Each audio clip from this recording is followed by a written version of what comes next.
Assalamualaikum warahmatullahi wabarakatuh. Hari ini kita akan belajar ekonomi tentang perdagangan internasional. Mudah-mudahan semuanya dalam keadaan sehat selalu ya. Ya, Ibu langsung saja to the point. Apa sih perdagangan internasional itu? Nah, tolong disimak ya. Nah, tujuan pembelajaran kali ini adalah siswa diharapkan yang pertama bisa menjelaskan apa itu pengertian perdagangan internasional. Yang kedua, siswa bisa menyebutkan manfaat perdagangan internasional.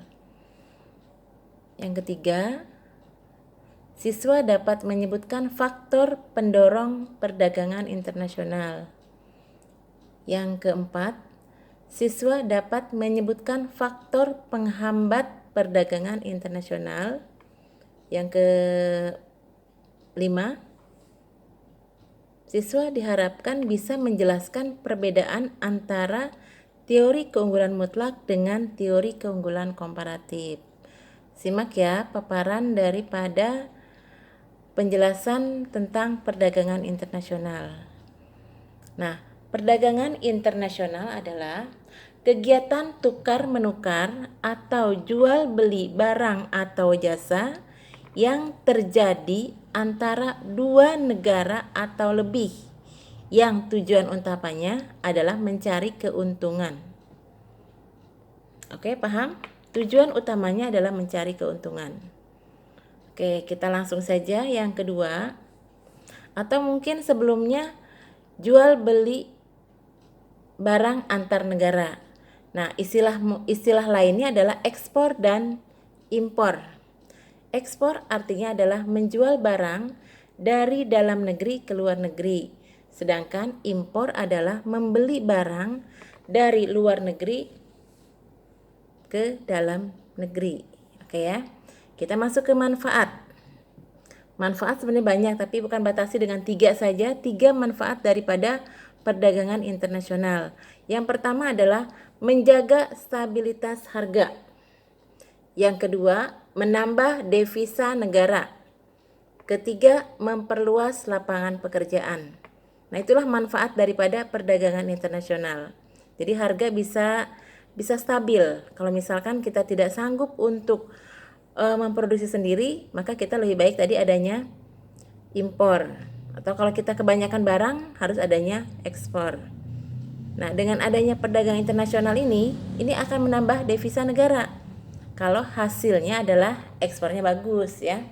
Nah, berikutnya adalah faktor pendorong. Ibu juga akan batasi hanya 3 saja. Perhatikan. Yang pertama adalah perbedaan sumber daya alam. Yang kedua, perbedaan sumber daya manusia. Yang ketiga, keuntungan dengan adanya spesialisasi. Tadi ya, yang kita butuhkan ada di luar negeri daripada kita harus produksi hasilnya lebih mahal, biaya operasionalnya lebih baik kita impor. Nah, berikutnya adalah faktor penghambat. Ini juga sama, ibu batasi dengan 3 saja. Yaitu pertama adalah kebijakan proteksi pemerintah. Ini penghambatnya nih, terkadang negara Indonesia sanggup nih mau ekspor, ternyata dari luar negeri, oh ini nggak boleh barang ini masuk. Nah, itulah yang menghambatnya karena ada proteksi kebijakan. Berikutnya adalah kualitas sumber daya yang rendah, entah itu dari sumber daya alamnya, entah itu dari sumber daya manusianya. Yang berikutnya, yang ketiga, apresiasi mata uang dalam negeri. Lonjakan beda ya, ada yang naik atau turun tadi drastis. Nah, masuk ke poin terakhir ini berkaitan dengan teori perdagangan internasional. Teori perdagangan internasional terbagi atas 2, yaitu teori klasik dan modern. Ya, akan ibu bahas di sini teori klasik. Tadi ya, masih ingat kan di faktor pendorong ada keuntungan dari adanya spesialisasi. Nah, ini teori keuntungan klasik. Yang pertama adalah teori keuntungan atau keunggulan mutlak. Tokohnya adalah David Ricardo. Nah, menurut David Ricardo, apa sih isi daripada teori keunggulan mutlak? Oke, maaf ini kameranya. Teori keunggulan mutlak adalah pertukaran akan terjadi dalam dua negara tersebut jika negara tersebut adalah memiliki keunggulan dalam memproduksi barang tertentu. Itu teorinya adalah David Ricardo. Yang kedua, teori keunggulan komparatif. Tokohnya adalah Adam Smith. Apa isi teorinya?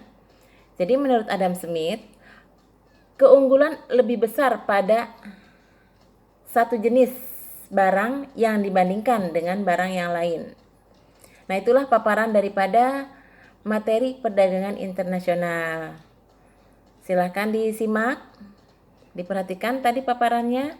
Setelah itu kamu isi live worksheet-nya atau gampangnya mungkin LKS tapi yang secara online. Oke, terima kasih. Ibu tutup ya.